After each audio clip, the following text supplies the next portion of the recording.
2022 жылғы 20 қарашада Қазақстан Республикасы президентінің сайлауы өтеді.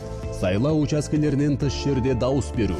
Дауыс беру күні сайлау учаскесіне келуге мүмкіндігі жоқ Қазақстан азаматтары денсаулық жағдайына, отбасының сырқат мүшесіне күтім жасау себебіне, немесе шалғайдағы және қатынасу қиын аудандарда болуына байланысты учаскеден тыс жерде дауыс бере алады.